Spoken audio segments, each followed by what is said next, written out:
కల్లాలోని ధాన్యం అమ్ముడుపోగా అన్నదాతకు కంటి మీద కునుకు కరువైంది. అధికారుల నిర్లక్ష్యంతో రోజుల తరబడి రైతులకు నిరీక్షణ తప్పడం లేదు.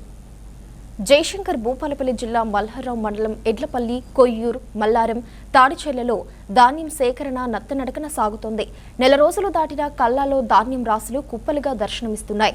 క్వింటాకు తరుగు పేరిట 4 కిలోలు కోత విధిస్తున్నారని, మద్దతు ధర లేకుండా ఎలా అమ్ముకుంటామని రైతులు ఆవేదన వ్యక్తం చేస్తున్నారు. ధాన్యం సేకరణ చివరి దశకు చేరడంతో ఉన్నతాధికారులకు ఫిర్యాదు చేసినా పట్టించుకోవడం లేదని రైతులు ఆరోపిస్తున్నారు. బరకాల కిరాయిలు బాగానే పడతాయి, వర్షాలు పడతాయి, మాకు దళారులు రత్తలేరు, ఇక్కడ సెంటర్ పట్టిన వాళ్ళు తెలుస్తలేరు. ఏమయ్యేది మాకు తెలుస్తలేదు. నెల రోజుల 15 రోజుల నుండి మేము ఇబ్బందులు పడతాను. వానల మా వడ్లు ఖరాబ్ అయిపోయినాయి, మా పట్టించే దిక్కే లేదు.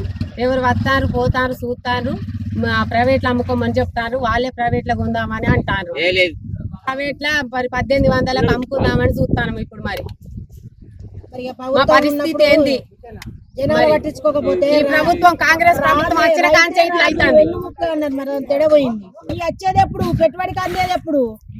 వరదలైపోతానే కుప్పల మేము అప్పులు తెచ్చుకునే కాడ పరిస్థితి ఇబ్బంది అవుతుంది. వాళ్ళు ఇబ్బంది పెడతారు అప్పులు తెచ్చుకునే కాడ. మేము ఇక సత్య పరిస్థితి మాది.